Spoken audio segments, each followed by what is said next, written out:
Alrighty, here's the last episode of the Tabula Mundi Tarot series,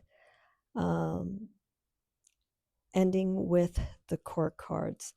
Now, I've been thinking and feeling the best way to discuss these 14 cards. I have 4 additional cards here with the aces, and I will be explaining why they are here. But I was reading through the Liber Mundi. It's the guidebook for the Tabula Mundi. Reading through for the court cards, just a general overview. And a lot of people feel a little stymied when it comes to the court cards because they're not really straightforward in the sense that we see with the major arcana, where we just have the archetypes and it's just that one strong figure and the element and the keyword that is corresponding to that scene. It's pretty straightforward. And of course, the minor arcana dictates through the suits, the environment, the feeling, the energy, the perception that we have from the 2 to the 10 of the minor arcana, but relating to the suits. They're all different. But here with the court cards, in my time going through this deck, the court cards takes in, I feel, all of that. The court cards, I feel, is the combination of those archetypes that we see in the major arcana and how they are relating and communicating through the decans in the minor arcana. So I've already created a starting point for the Tabula Mundi Tarot study group. I will talk about that towards the end of this video. But we will go into more detail in this study group about the nuances of the relationship of the major and minor arcana and the court cards. Now, the court cards have always been associated with the minor arcana, but in my time of just working through the tarot more intently and deeply, I'm feeling the court cards, they're neither major or minor. They are their own entity. And I feel with the court cards that we can actually do some readings by just using the court cards, because obviously we see personification of the elements. Remember what I was saying a few minutes ago. I feel the court cards are a combination of the major arcana archetypes and their energies. It doesn't have to be the actual image, but their energies and how they are experienced through the minor arcana. And this is what shapes each of these individuals, the masculine, the feminine energy, and to make the court cards indicate the person as they are, the journey that they go through these archetypes. There is, I don't want to read this because it's going to take so much time, but in the book here, I'm going to read just a little bit. The combination of these 4 types of face and being, this is a representation of the court cards. This is the created universe, a complete and eternal entity. Remember what I was just saying? That this is what makes us as a human, as a soul, as an entity, living, breathing, how we think, how we feel. Man, in fact, the microcosm. This is the complete and eternal entity. Us as humans, I'm going to change man more into the human being, the human soul, is the microcosm. And this is the first, formula of the mystical experience, of the enigma of the Sphinx.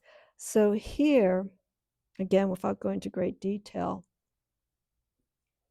the Sphinx is seen as the perfected individual. Okay. The universe is that microcosm. Okay, it's what we put into it, what we get from it. It's how we relate to it and how it shape shifts us in many different ways. You know, we learn, we die, we come back in a different form, and we go through this process again. But we're always trying to reach this higher level of completion, of perfection. And this is what I'm feeling is coming across with the Tabula Mundi using these court cards. This is one aspect of it. As human beings, we are multifaceted. We are complex. We have many different sizes and shapes and energies within ourselves. And that's always changing. And there are some individuals who are trying to attain that sense of completion. And that's why, and again, this is why I'm mentioning, I think with the court cards, we can actually find some guidance of the direction that we need to go through. Again, I feel like this is a combination of the major and minor arcana coming as completion. All of these cards here, this is our universe. This is our universal self. But it's broken down into the elements, into different levels of maturity. I've always stated that the court cards, for me, represent the different stages of maturity, growths that we go through, from the princess or to the page, all the way up to the queen, king, and then going back again. Okay, because there's a cycle.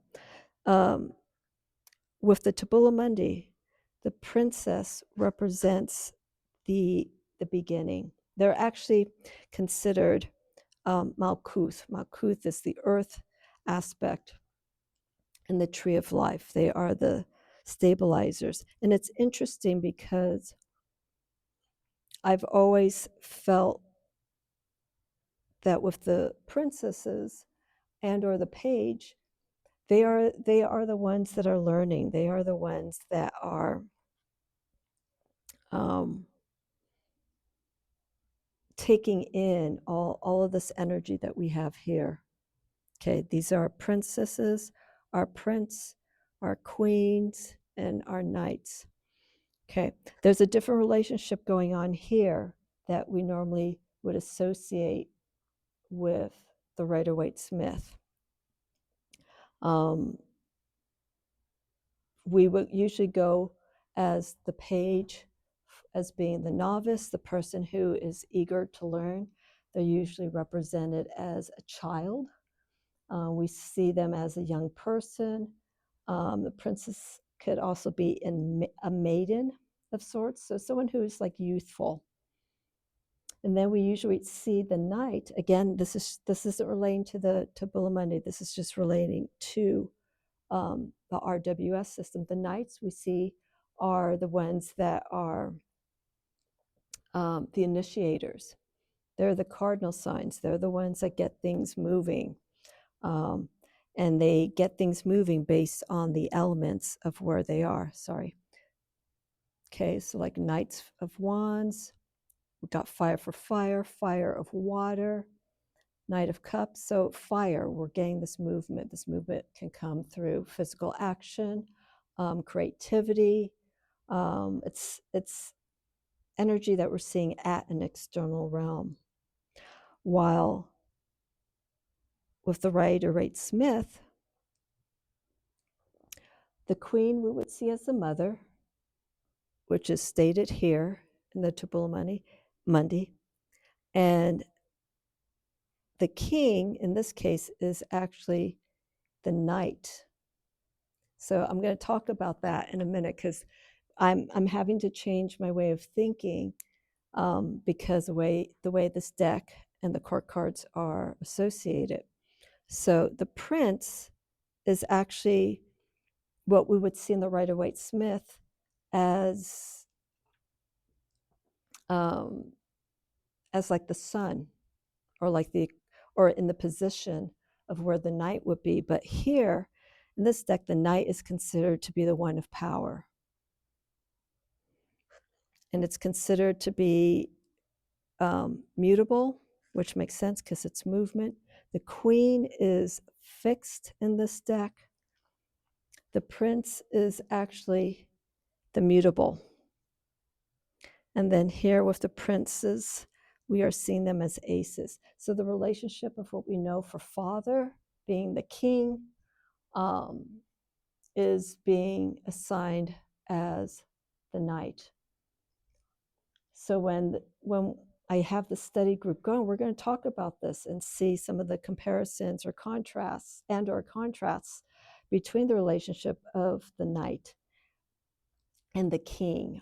Some decks represent the king in their decks as the father of pentacles or the father of swords, cups, and wands. So the dynamic is going to be different, and I do not want to stray too far away, but I just want to throw that in for the Rider-Waite-Smith that we're going, if you come from that background, the thinking here is going to be different, and the same with the Doth system. The Doth, I believe, follows the same attributes. They don't use pages, they use princess, and they use the knights, queen, and prince. And the prince is no longer king. The prince is now considered to be the mutable aspect. And this is cardinal. So we'll talk a little bit about that, like I said, in more detail in the Tabula Mundi group, but study group. But I want to go through these in a general sense and how they relate to each other. The court cards are also assigned, as in the Doth Tarot, they are assigned decans, just like the minor arcana. And the relationship of the court cards with their assigned decans, and I will mention the decan placements with each of these cards, the relationship is slightly different. Each of these cards will represent the sign that they are associate from 0 to 20, but from 20 to 30 would represent the sign previous. Okay, so let's start here with our Knight of Wands, which is fire of fire. I don't really want to move this too much, but I will give like a quick flash so you could see the card here. Now the knight in the Tabula Mundi is seen as the father. It's the cardinal sign. So what's the cardinal sign that we would associate with the Knight of Wands? Okay. We could associate this with Aries. But then also, too, we have our Queen of Wands. Queen of Wands is normally associated with Aries. Okay, but let's go back. I don't want to jump too far ahead. Okay, because some of our associations that we have astrologically with the court cards are different. So with our Knight of Wands, remember I was saying about 20 to 30 degrees goes to the sign previous? This is where our Knight of Wands comes in. They are 20 to 30 degrees Scorpio, which would be assigned the Seven of Cups. And then they would rule from 0 to 10 and 10 to 20 degrees of Sagittarius, which would make this the 8 and 9 of Wands. Okay. Now, when we go to the minor arcana for Sagittarius, because they're mutable, but in this case here in the court cards, it's cardinals. It's different. It's going to take some while to understand working with the court cards specifically in this deck. 8, 9, and 10 are the decans that rule Sagittarius. So the decans are pretty much 2s, 3s, and 4s of the suit of the minor arcanas. 2, 3, and 4 represent the cardinal signs. 5, 6, and 7 of the minor arcana represents the fixed signs. We're going in that order. And also seasonally, right? We're going like from spring to like the summer. 5, 6, 7, 8, 9, 10 are the mutables. Okay. But what makes this different is, even though we have fire for fire, we have Scorpio 20 to 30 degrees of this Knight of Wands.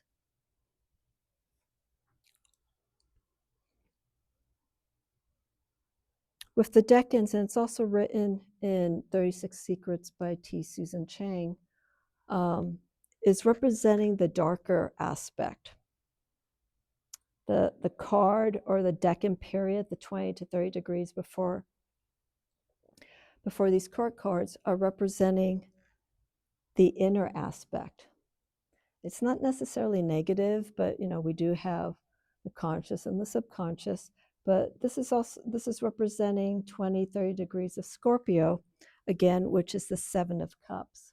So what you would do is you would look with this deck, pull out that 7 of Cups, and get the 8 and the 9 of Wands, and pull those cards and associate it with the Knight of Wands, and see the relationship to it.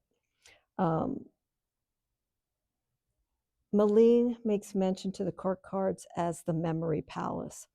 And loosely, she uses the term memory palace to represent, like I was saying earlier, how the major and minor arcana, the archetypes and their environment imagery in the cards all relate to each other. The same here. So we'll see elements of these cards in the decans of the minor arcana, because all of these will have a major arcana archetype, right?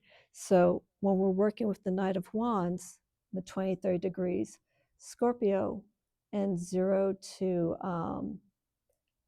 20 of Sagittarius, we're going to bring out the card of Temperance, or the Art card, because that's the card that is associated with the sign of Sagittarius, and also the Death card, because we're working at that 20 to 30 degrees representing Scorpio. So we bring all those cards together, actually. And that's how we can actually do a court card profile of each of these cards. Okay, so our Knight of Wands. Okay, we're looking at this 20 to 30 degrees. We're seeing this relationship. Now, we're not going to see so much the 20 to 30 degrees of Scorpio in this. We're definitely seeing the fiery aspect of Sagittarius, a lot of movement. We'll see a relationship here. Potentially in some of the other cards relating to Sagittarius or to the Art card, we may see a reoccurring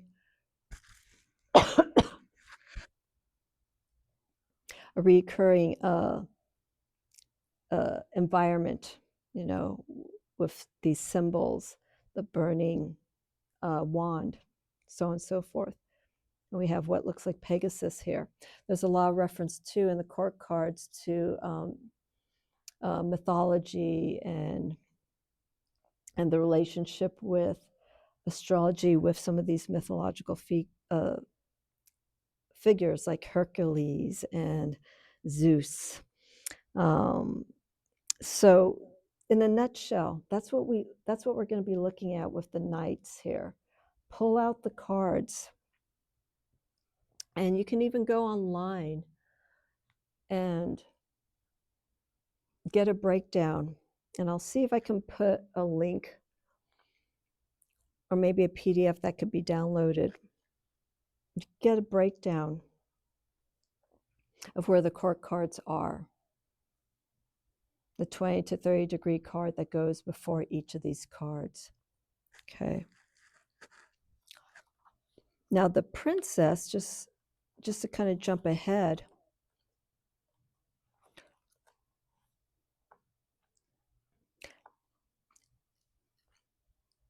it has its own association with the decans, but they're done differently. They're covering a range. They're covering more or less like the season. And so again, I don't want to jump too far ahead, but I may have to, because I want to end this episode with the princess. So let's do this. I'll get to the princess, but just to let you know that there is no 20 to 30 or 0 to 10 and 10 to 20 astrological sign placement for the princesses. It's a princess in relation to the aces as well. The aces, their energy is initiating, forward moving, a new perspective, a new view, a new feeling, a new experience. These are all what the aces are. Here, with the princesses, we're relating more to an astrological period, again, seasonally. So, like for winter, for fall, for spring, summer, the princess actually relates to these changes. We won't see the season too much here in regard to its elements, but those are what it represents. So, with our Queen of Wands, okay, our Knight of Wands is related to that movement of being placed forward, feeling driven towards something. Our Queen of Wands, okay, our Queen of Wands we have the Lion, okay, but also we can also see this being in relation to Aries, and that's what I really identify with. Okay, so we have the Lion here, but I can also read this as feminine energy, right? The lion is an intuitive creature, but we're taking this intuitive action, we're placing it in the sign of Aries, okay? And so that's where we have our water. The water represents the queens, okay? The fires represent the night, the element, air represents prince, and of course the earth for princess. So with all our queens here, okay, we are seeing a softer approach to this energy, okay? It's more again intuitive, how we are moving with this fiery energy, okay? We're moving from an instinctual place. Remember, queens represent mother, so everything is very primal. We're listening to what's going on. The Queen of Wands represent 20 to 30 degrees of Pisces and 0 to 20 of Aries. So primarily it does rule Aries, but the 20 to 30 degrees of Pisces represents the subconscious, the internal side of this sign, okay? It's like what we're seeing inside and how it's being manifested through the energy of Aries. Okay, I hope that makes sense. Again, we'll go into more detail about all of this in the study group. I don't want to give everything away, but I want to go through this with a nice, good sweep. So at least there's a basic understanding. Our Prince of Wands, okay, still fiery energy. Okay, so our princes represent mutability. Now let's talk a little bit about the energy of the prince. Why are they mutable as opposed to the knight? You would think the knights would be mutable. They're moving, they're changing, they're transforming, okay? But the prince here deals more with the combination and the joining of the forces of the knight and the queen. Okay, so think of the knight with the Tabula Mundi deck as the king. It's the king energy, it's the moving energy, but it's cardinal because it's actually initiating, it's moving forward. A lot of this energy that we see here in the cards, they're facing different positions, but they are looking ahead. They are staying focused. Let me go here. Let's see. There we go. Well, the Knight of Discs is raising their head upward. Knight of Swords. Okay. So what profile? This one was 3-chord profile. This one is straight on. There we go. So there is movement, but it's just the force of the movement is different with the knights, but they are initiating. They're taking the steps to do something to make the change. Mutability signs is a combination, when you think about it, of the cardinal and fixed energies. You get cardinals to introduce something, which we have here. We have the fixed sign of the queens. The queens pretty much set things and put things into order in a sense. And then we have the mutable aspect of the influences of the king and queen. What do we do when we get masculine and feminine energy, fire and water? We get air. Okay. And this element of air for the prince, or wind, is, I'm feeling it's more like intellectual. We have feeling here, we have action, but here we have more of the process, how we're thinking. We're taking these two influences of the king and queen, and we've put thought into it, and we're taking shape, we're forming, we're taking these influences and we're doing something with it.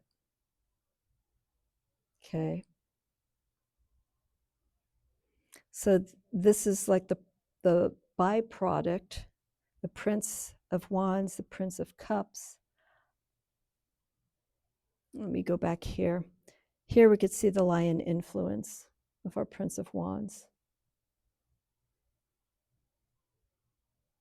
We have the 4 symbols there, the lion,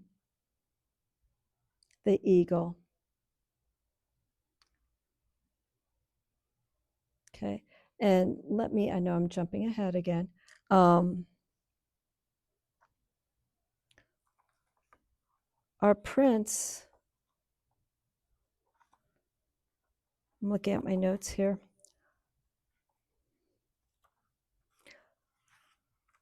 Our Prince of Wands, okay, so we're looking here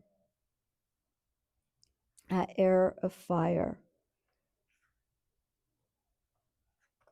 So this would be representing Cancer. We're moving 20 to 30 degrees of Cancer. Again, that's the shadow, the inner aspect of man. Remember, this is all the universe. The universe is who we are as a whole, but we're breaking down that universe into these 4 different elements that makes us who we are, the dynamic of this. So our Prince of Wands, 20 to 30 degrees Cancer, 0 to 20 of Leo. Okay, so this is primarily ruled by Leo. And we would see the lust card associated with this in the Chariot. Okay, because remember, the Chariot is the sign of Cancer, and that's 20 to 30 degrees of this Prince of Wands. So you'll start seeing patterns like that. Okay, so bring out those cards, bring out the trumps, the major arcana cards that are associated with each of these cards. Okay, and you spend time and look at this. Our Prince of Wands will be 4 of Cups to represent that water element of 20 to 30 degrees Cancer. And then from 0 to 20, we're looking at 5 and 6 of Wands. Okay, Leo is a fixed sign. Remember, I was saying the 5, 6, and 7s in the minor arcana are all associated with the fixed signs. Okay, Taurus would be 5, 6, 7 of coins, pentacles, or discs. Cancer, Leo, 5, 6, and 7 of wands.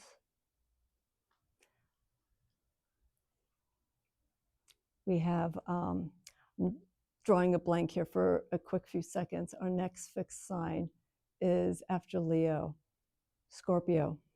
Okay, it would be 5, 6, and 7 of water. And our air sign, fixed air sign, Aquarius, would be 5, 6, and 7 of swords or air. Okay. So going back, I mean, the knight, I have to get used to this because I keep wanting to say the king of discs, and I don't want to throw anyone off. But the knights here are the equivalent to the kings and the queen. And these are the two energies, the fixed force and the cardinal force coming together and creating this energy of action that's always transforming. Our princes, air of water. Okay, we'll look at this card here. There's our eagle. If you look very closely, we have Scorpio. We have the scorpions here, which is interesting because with the Prince of Cups, I would associate more with the sign of Cancer in the Rider-Waite-Smith. But again, this is different. This is actually associated, our Prince of Cups, to the 20, 30 degrees of Libra and 0 to 20 of Scorpio.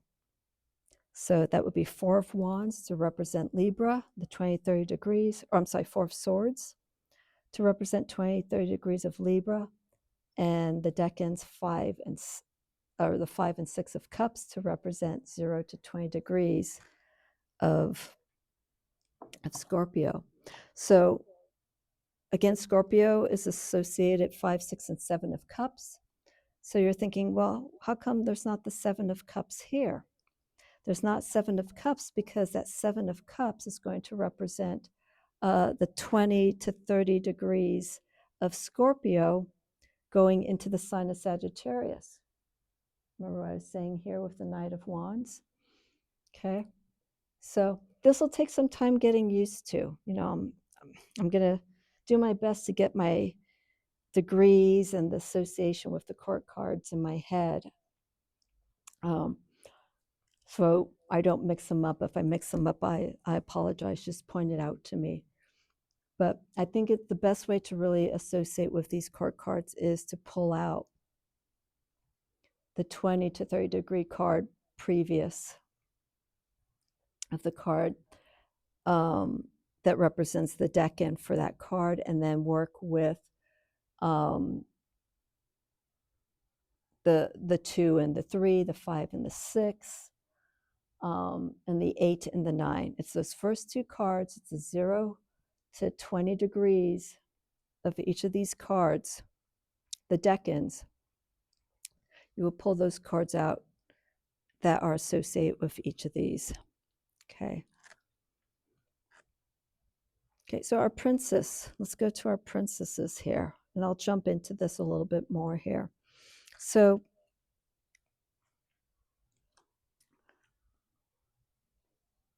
it's talking about the seasons, the time of the year.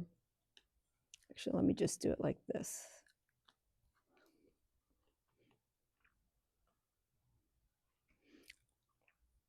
Okay, here's our ace.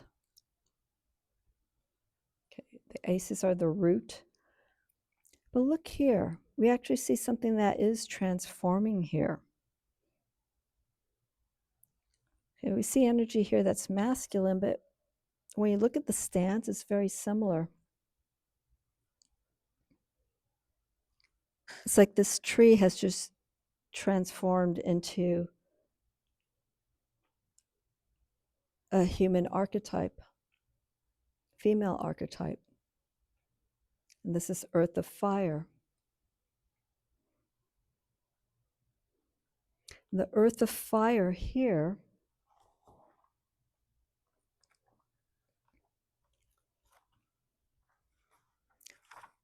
I'm getting my notes because I am jumping a little bit all over the place. Our earth of fire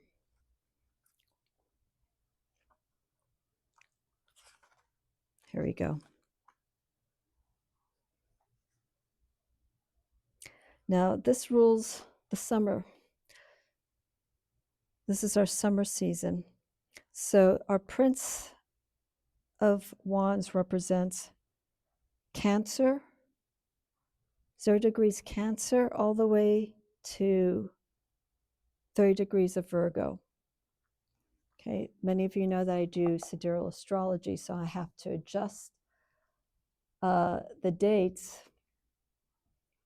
like the actual dates of when the sun moves into these signs, to do a sidereal association with the decans as opposed to the Golden Dawn system, where again, they're only working with 7 planets.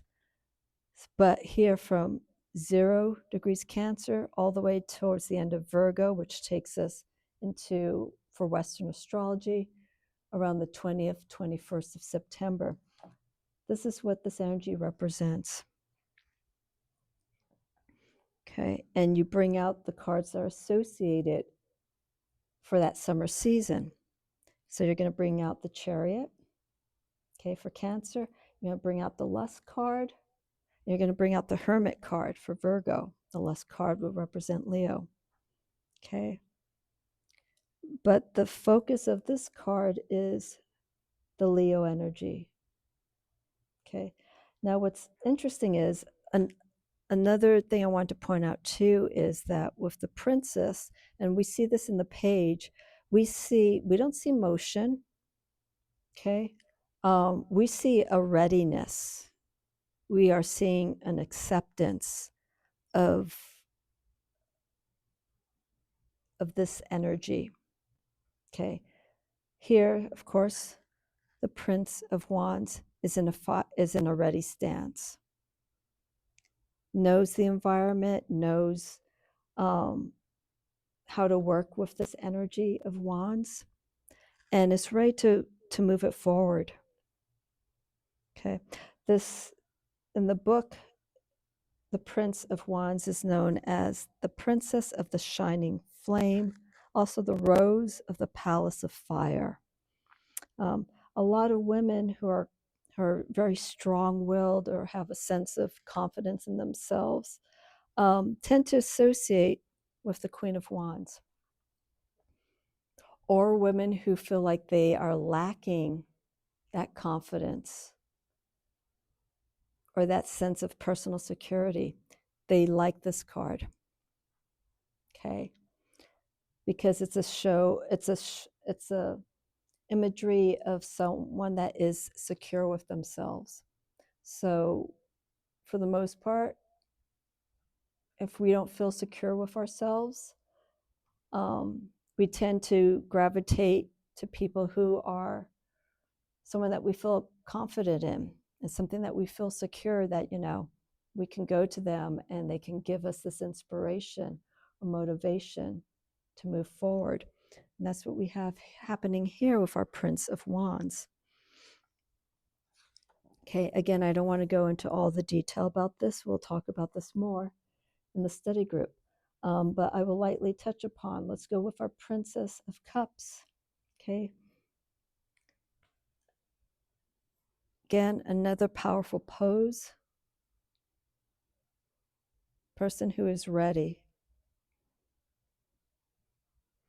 Our Princess of Cups. Okay, so what time of the year are we thinking about for that when we see the Princess of Cups? Okay. So we're actually getting ready to go into fall. Okay. Cups has always been associated in the Rider-Waite-Smith system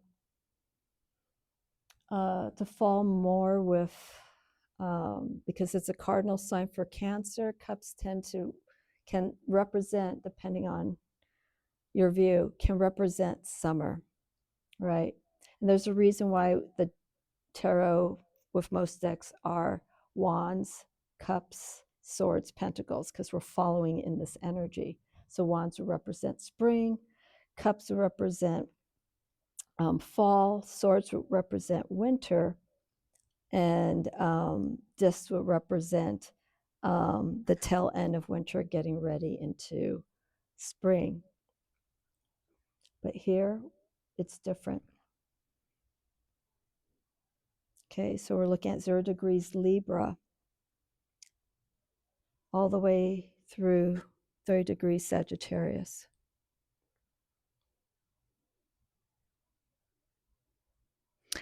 So we will pull out the cards, the decans that are associated for that time frame. Okay, so with Libra, we're going to be looking at justice or adjustment in this deck. We're going to be looking at death for Scorpio, and then art or temperance for Sagittarius. Bring those cards out. And you could bring, well, I was going to say, you could bring out the decans to represent Libra, Scorpio, and Sagittarius, but I think that's a little bit too intense. I think if you focus, again, remember what I was saying, major arcana, minor arcana, we're going to see influences of those archetypes in these cards, of the court cards. So you bring out those 3 cards to represent that season and look at it, see what it represents to you. What do you see when you bring out the adjustment card, the justice card, the death card, and the art card or the temperance card to represent those seasons? The focus of this card is Scorpio. Okay, here, these cards, the princess represents the 4 fixed signs. Okay, Leo, Scorpio. What's our next one? Aquarius. And the next fixed sign, Taurus. Okay, our princess of swords represents Aquarius. The symbol that we see associated with Aquarius is the man, the human. I want to back up here a little bit because I need to read a little bit more with our Princess of Cups, Scorpio. This looks like it's a dove. And in the book, there's sometimes not enough information. Oh, it's a swan, actually. There we go. That's interesting. You can look into the swan and the relationship of the sign of Scorpio. Okay, the beauty that may come from this connection of deep emotions and personal journey to understand what's going on. To jump back here, the book mentions that this is the lotus of the palace of the floods. And this is all about desire. And that's where the beauty comes in then with the swan. We have the lotus here. It's like emotional beauty, this sense of inner emotional joy, feeling content with yourself. That's what we could see here with this Princess of Cups. Okay, so again, different. This is esoteric. Okay, the Rider-Waite-Smith is a pretty straightforward system when you look at it, but when you spend time and break it down, there's also other meanings. MM Meleen created this deck based on her background as a Thelemite and her influence of Aleister Crowley's stuff and his writings.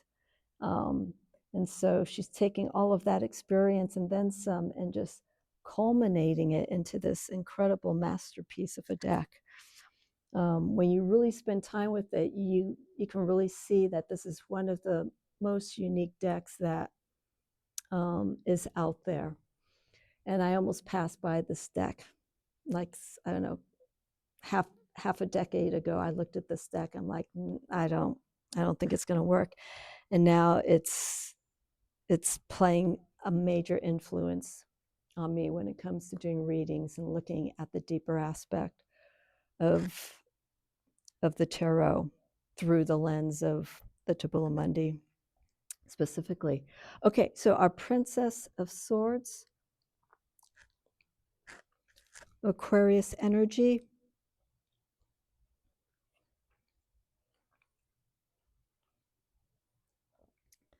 Beautiful background. We see the earthiness here, the groundiness, but in a sense still fleeting, like just lightly touching one foot. Very similar to the Star card, right? When you see the Star card, there's usually a very light connection that the Star card has with the element of grounding to the earth consciousness, but yet, reaching up to the cosmos, reaching up to the planes that is above our sight of consciousness, what we normally understand. This is all about looking above the horizon and experiencing things at a higher level. Okay, so again, this would represent Aquarius. These are all the 4 fixed signs: Scorpio, Leo. Okay, summer, fall, we're going into winter here.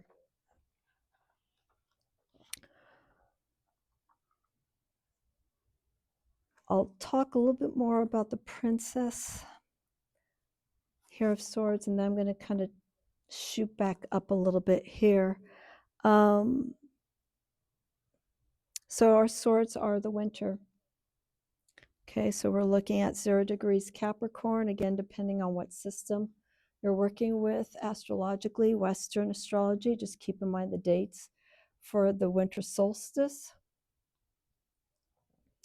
All the way to like the last decan of Pisces, which takes us into the end of winter and the early part of spring. Okay, so this would be 0 degrees Capricorn all the way to 30 degrees Pisces. Again, this is for Western astrology. So dearly, I'll put in my $100 worth of information in the study group if you are interested, because it does change when you move the dates sidereally and the decans shift based on those dates. It gives a very interesting point of view of how the signs are placed with the seasons and the equinoxes and the solstices. So here with our swords, we're going to be looking at the devil for Capricorn, the star for Aquarius, and the moon for Pisces. And again, if you'd like, you can bring out those decans for Capricorn. Okay, remember it's a cardinal sign, so that would be 2, 3, and 4 of pentacles or coins. The star, fixed sign, or is yes, it is a fixed sign because it's Aquarius is the sign associated to the star, which is fixed. And so that would be 5, 6, 7. And the moon for Pisces, 8, 9, 10. Or 8, 9, 10 of cups. So we actually get an order, and that's what we'll see with all of these, because we're going to be bringing in all those elements of fire, earth, air, water when we're looking at the court cards, especially here when we're working with the seasons. Here It's described as the princess of the rushing winds, lotus of the palace of air. And again, in the book, it goes into some mythology, breaking down each of the princess and also the queens, the prince, and the knights. I don't know if you could see it here because I'm using the pint-sized version of this deck. I don't think it's going to focus. Well, here on the crest, I mentioned about with Aquarius, it's some symbology of the human soul. Here is a Medusa-like figure or head. And what we're seeing from this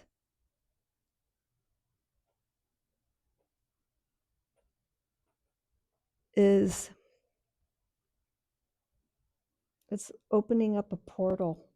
Okay, we have this crown here where this head of Medusa is right there. It's like you're entering into this nether realm through this figure here. But again, we're all looking at Earth. Okay, this is all a form of stability, a readiness that we have here. There's a calmness here with the swan. With our cups, we have the fiery, like revving up the engines, if you will, for our Princess of Wands.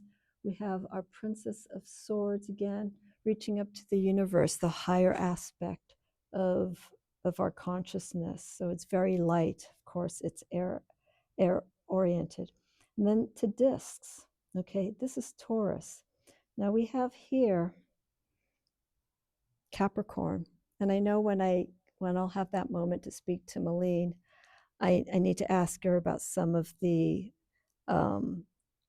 placements, like why is this more Taurus-like, like bull-like, but we still have Capricorn in it. And we see it here. We see it throughout the disc. We really don't see a strong bull influence. We see different forms of goat forms here. Our Princess of Discs, okay. This is welcoming our energy. Remember, we start with summer. Now we're going to go with springtime. So we're looking from 0 degrees Aries to 30 degrees Gemini. It is a sign, though, the sign of Taurus. Bring out those 3 major arcana cards, which would be the Hierophant, the Lovers, and the Emperor. The Emperor, the Hierophant, and the Lovers. And again, as I mentioned, you could bring out those decans that are associated with these cards. Again, we would be looking at 2, 3, 4 for Aries, 5, 6, 7 for Taurus, and then 8, 9, 10 for Gemini, representing the Lovers. But the focus of this card is the Hierophant. Okay, this one would be the Star. This one would be Death.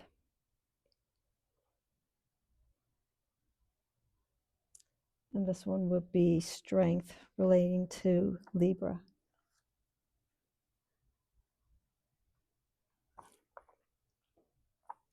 So with our Princess of Discs, she is assigned the title as the Princess of the Echoing Hills. And this is the energy of starting from coming out of winter, going into